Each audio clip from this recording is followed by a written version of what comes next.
Saludos desde La Habana, todo listo para iniciar una nueva emisión de Noticias.cu correspondiente a este miércoles 6 de agosto de 2025. Yo soy Claudia Odet y de inmediato le presento los titulares de esta emisión. Vicepresidente de Cuba visitó centros de interés económico en Pinar del Río. Recuerdan en Cuba a caídos durante incendio en la base de supertanqueros de Matanzas. Celebrará la mayor de las Antillas 10º Encuentro Iberoamericano de Turismo Rural. De estos y otros temas estaremos hablando en la presente emisión de Noticias.cu. Usted no se aparte de la sintonía porque ya comenzamos.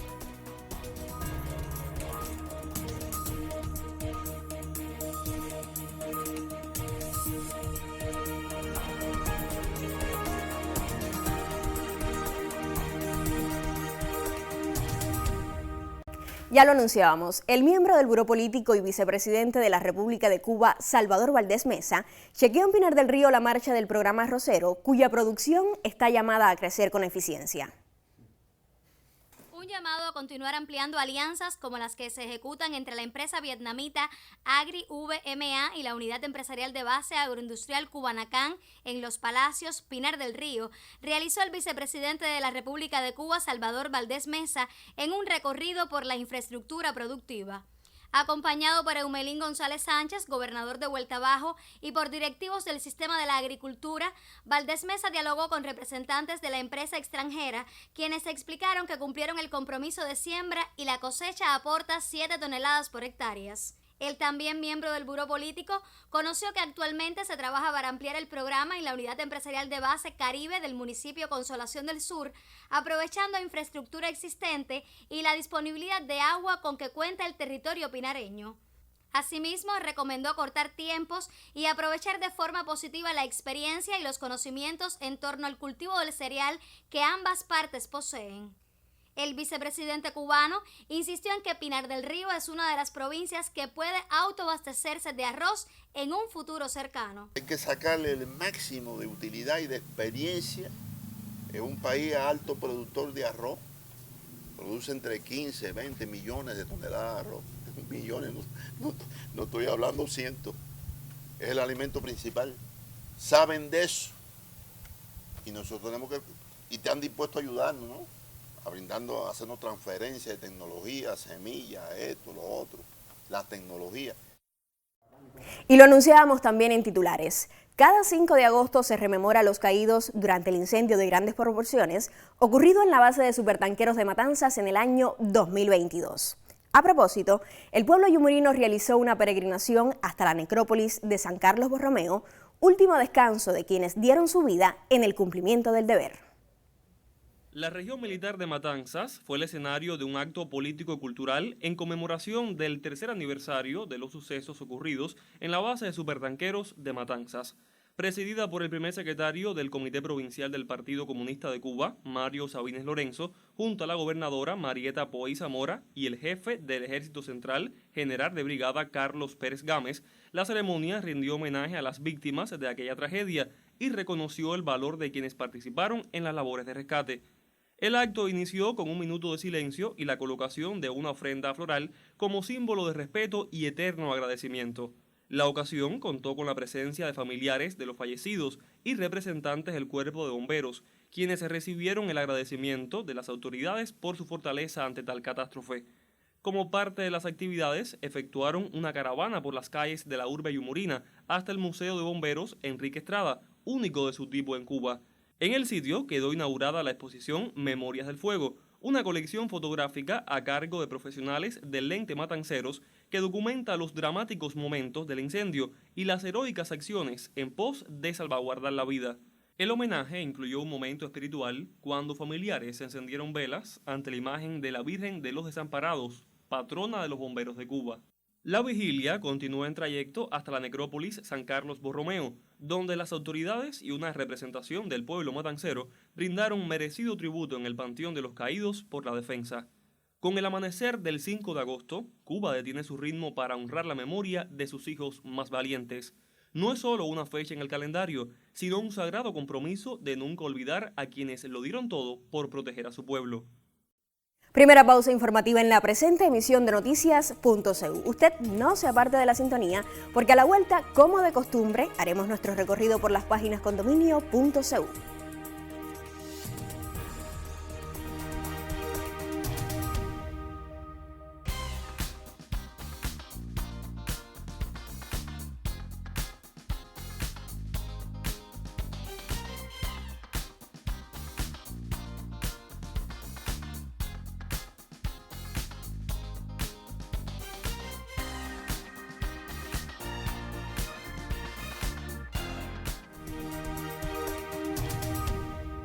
Ya lo anunciábamos, iniciamos nuestro recorrido por las páginas condominio.cu y lo hacemos en Prensa Latina, pues allí es titular que Cuba con expertos en prestigioso taller en India sobre herbarios.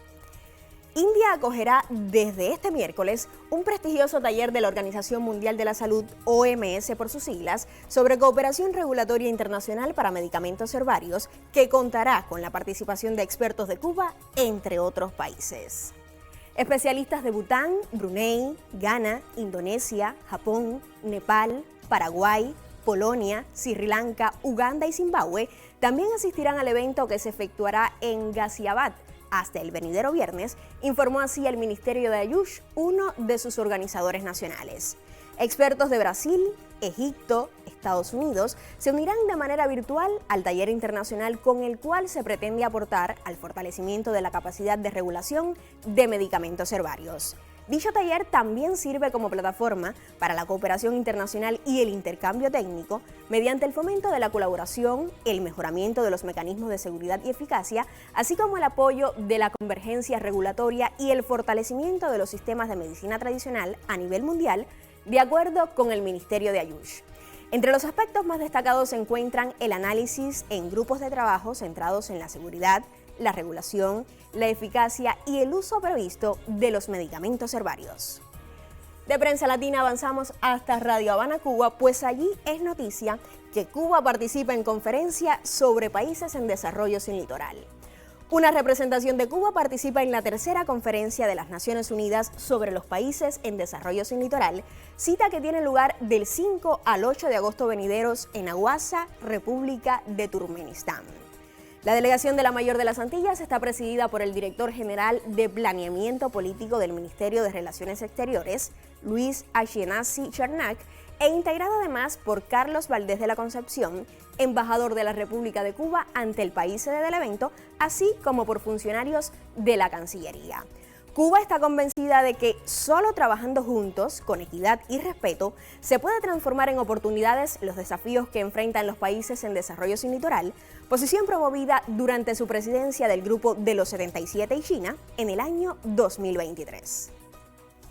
Avanzamos ahora hasta Cuba Debate y culminamos allí nuestro recorrido por las páginas condominio.cu, pues es noticia que la OCLAE en su año 60 como plataforma de movilización por causas justas.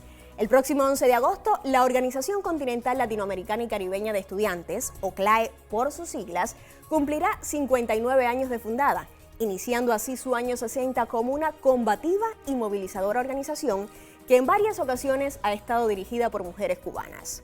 Una de ellas es Sheila de la Caridad Ibatao Ruiz, presidenta de la OCLAE desde 2024 y secretaria de Relaciones Internacionales de nuestra Federación de Estudiantes Universitarios.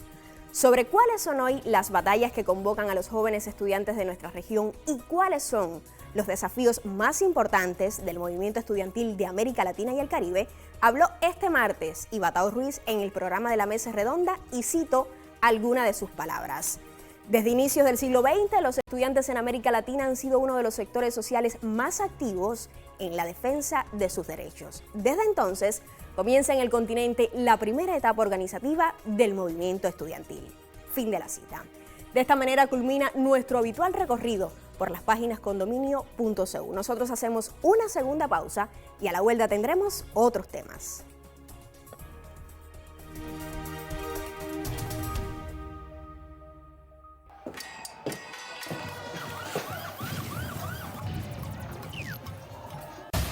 Las realidades del mundo actual exigen agudeza visual.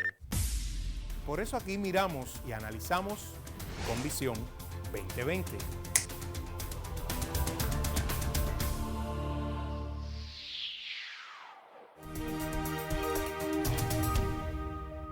Y lo decíamos en titulares, Cuba se prepara para acoger el 10º Encuentro Iberoamericano de Turismo Rural a desarrollarse del 29 de septiembre al 5 de octubre próximos en la región occidental del país. Desde su sitio web institucional, Iberoatur reconoció que la mayor de las Antillas ganó la sede del evento por su apuesta creciente en la promoción del turismo rural y el agroturismo en Iberoamérica. De la mano de Cotur, agencia de viajes y receptivo del evento iberoamericano de turismo rural y del grupo hotelero Cubanacán, fuimos hacia parajes emblemáticos de la geografía occidental en busca de ejemplos tangibles donde Cuba implementa el turismo rural y el agroturismo. Por su valor estético, riquezas identitarias y patrimoniales ligadas al bienestar de una comunidad de más de 29.000 habitantes, se impuso primero Viñales. Las condiciones del destino turístico Viñales impactan directamente en toda la población, teniendo en cuenta que el alojamiento de este destino se puede hacer tanto en los hoteles, además de las casas particulares, visitar las fincas agroecológicas para poder conocer sobre todo el tema de la gastronomía local, y todo esto impacta de manera muy positiva en la población y la prosperidad del pueblo viñalero. El lugar es único y tiene colores, un panorama totalmente diferente. Aquí tiene una cultura muy fuerte sobre el tabaco, sobre el ron. Es algo que es muy interesante y algo que los clientes están buscando de manera alternativa a sol y playa. El turismo rural y el agroturismo son fuentes inestimables de ingresos a nivel mundial. En Europa y América Latina hoy son tendencia ambas modalidades de ocio. En Cuba, en territorio viñalero, encontramos experiencias consolidadas. La finca agroecológica El Paraíso es un tesoro natural y un premio al esfuerzo de una familia de campesinos. Tenemos un total de 240 terrazas donde hemos traído cada gotica de tierra, y hacerlo de manera orgánica para muchos acá parecía loco. Acá sembramos en las esquinas de las terrazas el maíz. El maíz es dulce y hace que la mosca blanca vaya hacia él y no vaya hacia los cultivos. Utilizamos todo acá en la finca. Por ejemplo, nuestra comida es elaborada con carbón y la ceniza la ponemos dentro de las terrazas. Y cuando los caracoles pequeños van a pasar de una terraza a otra, pues se quedan pegados y no tenemos que utilizar ningún tipo de químico. La ecología es lo mejor que nos puede pasar en este momento y, por ejemplo, el 80% de lo que aquí sembramos lo consumimos en el restaurante. Tenemos ya muchísimas fincas acá en Viñales que hacen este trabajo. Por ejemplo, nosotros fuimos la primera, pero ya vemos más de 15 fincas agroecológicas y eso le da mucha vida al turismo también. El Valle de Viñales, declarado Monumento Nacional, Área Protegida, Paisaje Cultural de la Humanidad en la década de los 90 y categorizado como Parque Nacional en el año 2001, se mantiene como uno de los destinos de naturaleza y de aventura más demandados por visitantes nacionales y extranjeros. Y de esta manera culmina la presente emisión de Noticias.cu. Usted no se aparte de la sintonía, porque en breve los colegas Jesús Muñoz y Arián Alejandro harán el acostumbrado debate de miércoles en Zona Deportiva.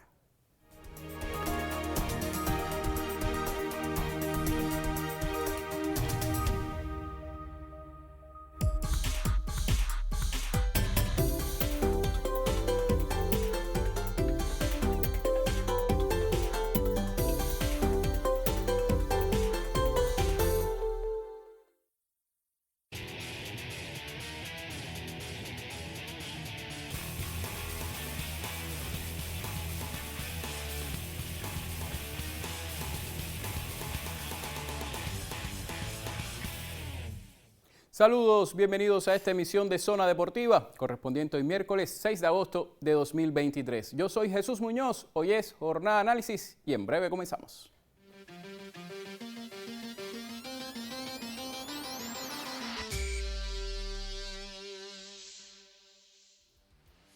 Hola, ¿qué tal? Bienvenido a Cubavisión Deportes en nuestra revista resumen de fin de semana. Gracias por su fiel sintonía. Siempre lo esperamos con lo mejor del deporte cubano, tanto nacional como internacional. Cubanos por el mundo. siempre le deseamos éxito y salud. Y recuerde que lo esperamos en la sintonía o en las redes sociales, ya sea por aquí o por allá.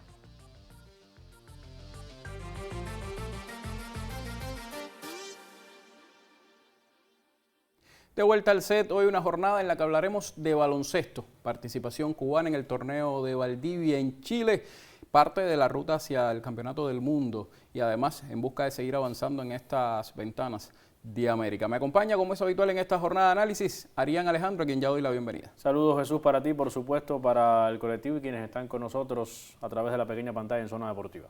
Baloncesto cubano, Arián Alejandro, un deporte de esos colectivos que sí se puede decir, no sé si coincide, que aunque a paso lento ha logrado avances y resultados incluso interesantes en los últimos años en las diferentes ventanas, incluso que se han jugado aquí con partidos como aquella victoria sobre los Estados Unidos.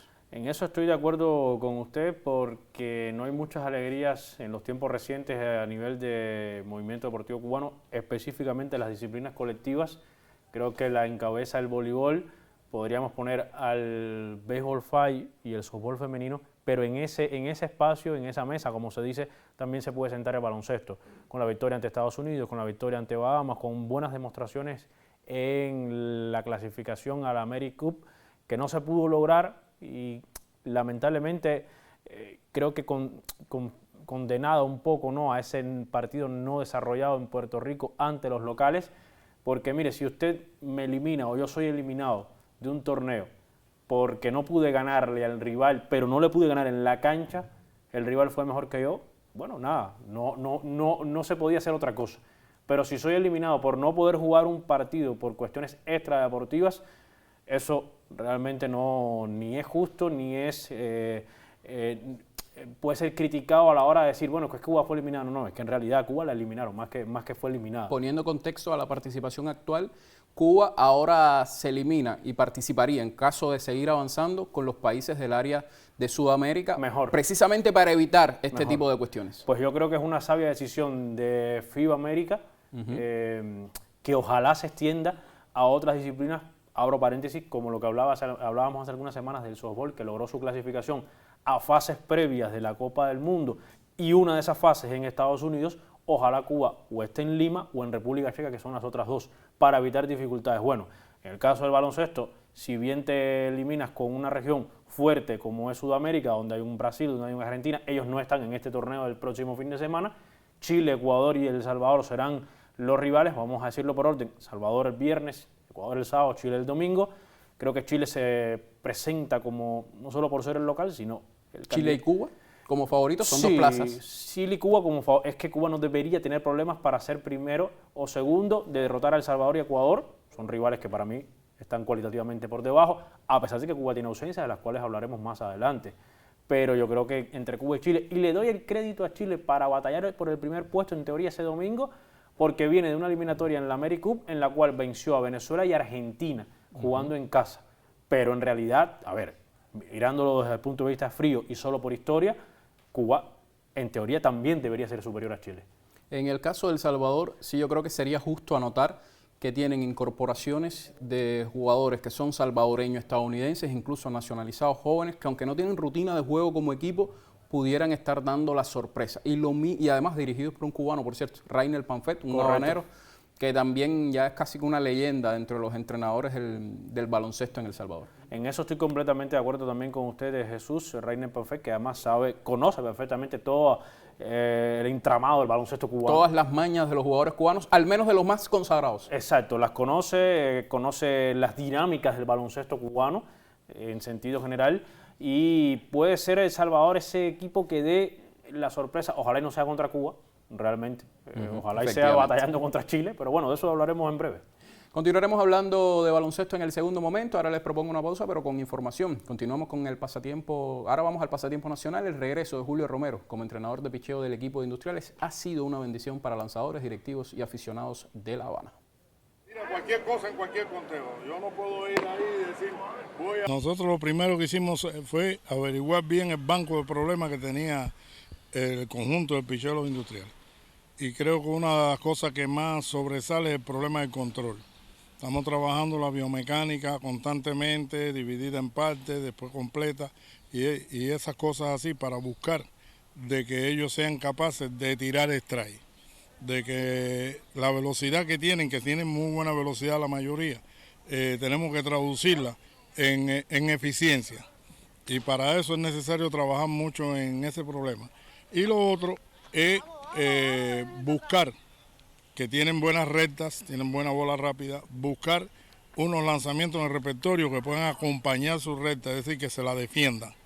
Nosotros tenemos buscar un slider rápido, una curva bien agresivo, lanzamientos que sean agresivos para poder dominar los bateadores contrarios. Creo que sobre todo eso, porque la preparación física es muy buena.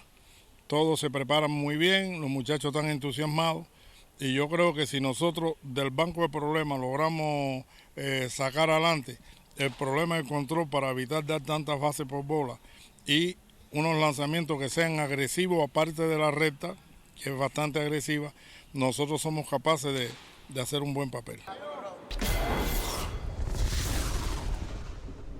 Bueno, ya hablamos en general de las posibilidades de Cuba en este torneo de Valdivia, Chile, que reparte 2 plazas para ya llegar a lo que sí serían las ventanas preclasificatorias mundialistas, donde ya dijimos que Cuba estará siempre en un grupo difícil, porque ya en esa segunda fase sí estarán los Brasil, los Venezuela, los Panamá, etcétera, que son rivales de más consideración, incluso Uruguay, que ha crecido un poco. Pero Arián, Alejandro, el equipo como tal, ¿qué nombres sobresalen y qué figuras llegan que pueden de cara al mediano y largo plazo también ser importantes para el baloncesto cubano? Para mí hay 4 nombres que destacan: Pedro Bombino, Cubillas, Reinaldo García y obviamente Jaciel Rivero, que esté o no al 100%, pero es el mejor jugador de baloncesto de Cuba, sin duda, y yo creo que me voy a ir más allá. Yo creo que de este siglo XXI es uno de los mejores jugadores que he visto en el baloncesto cubano.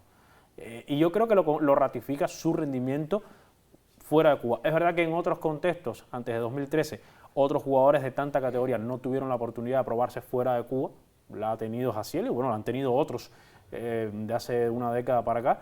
Pero bueno, sin hacer comparaciones, creo que igual es uno de los mejores jugadores que he visto en este siglo y que tiene algo que a veces se le reclama al deportista cubano cuando deportes colectivos se trata, Jesús. Y yo creo que Jaciel Rivero tiene liderazgo en el quehacer o en el funcionamiento del equipo. Yo he visto a Jaciel Rivero llegar de España, por ejemplo, cuando estaba en España, llegar 3-4 días antes y a pesar del cansancio del cambio de hora, era capaz de anotarte 34 puntos en un partido en la Ciudad Deportiva.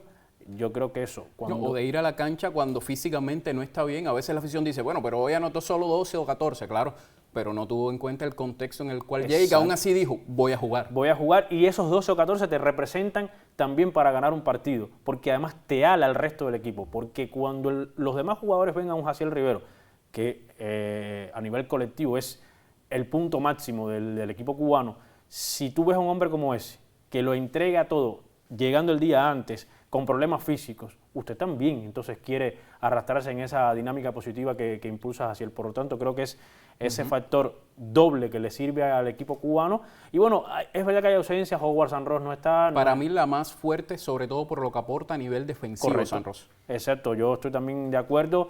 No está Karel Guzmán, no Mencía. Hay un detalle, Jesús, creo que lo hemos hablado. A Cuba le ha costado en el baloncesto, por las causas que sean, en este último periodo donde hemos tenido luces importantes, sea por tema visado, sea por tema papeles, sea por tema lesiones, por decisiones, por la cuestión que sea, a Cuba le ha costado tener a todo el equipo en pleno. No lo ha podido hacer. Sí, siempre ha habido 1 o 2. Exacto, y entonces cuando tú miras ese contexto, ya hay no diría si es resignación o adaptación, pero Nel Planas ya está obligado a buscar plan B, plan C, plan D. Que por suerte hay. Porque ahora mismo hay talento joven, no como en otros deportes. Aquí sí hay talento joven. Estoy de acuerdo. Anthony Rodríguez, 2'13", 2'14", 19 años. Casademón Zaragoza, equipo sub-22, muchísimo talento. Ojo, guarden este nombre, es hijo de Judith Águila, otrora basquetbolista de nuestras selecciones nacionales que brilló muchísimo. Bueno, mencionas ese nombre y es el vivo ejemplo de lo que decías, ¿no? Del talento que hay, y qué bueno que con estas edades puedan ya tener la oportunidad de terminar su desarrollo en ligas internacionales. Y hablando de España, que es después de Estados Unidos el epicentro en cuanto a ligas más importantes. Le voy a dar un dato que le va a gustar. Diga usted. Y es que si Cuba queda primero de este grupo, jugaría con Brasil, Venezuela y Colombia. Entonces no en me el gusta. grupo C. No me gusta. Pero sí queda segundo con Argentina, Uruguay y Panamá. ¿Qué quiere decir eso? Que a veces quedar segundo no es tan viene malo, bien. no es tan malo. Así que Onel Planas, que ya lo mencionó en otros programas de televisión, la tiene bien difícil a la hora de, bueno, primero es garantizar clasificar, pero después, siendo segundo, es un mejor grupo. Digo, ¿cree usted que es un mejor grupo? Yo creo que a Uruguay y a Panamá, aunque Panamá tiene un gran nivel en el baloncesto. Ha crecido muchísimo. Tiene un gran... Yo creo que los dos grupos están difíciles. Yo coincido, lo que hay es que clasificar y jugar bien y sumar victorias. Y que no vamos a tener problema para poder jugar los 3 partidos y estar presente, que yo creo que es lo más relevante. Sobre este tema volveremos. ¿Cómo no? Abrazo, amigo mío. Muchísimas gracias, Arián Alejandro, y así estamos poniendo punto final en esta emisión deportiva en Cubavisión Internacional. Gracias, muchísimas gracias por la sintonía.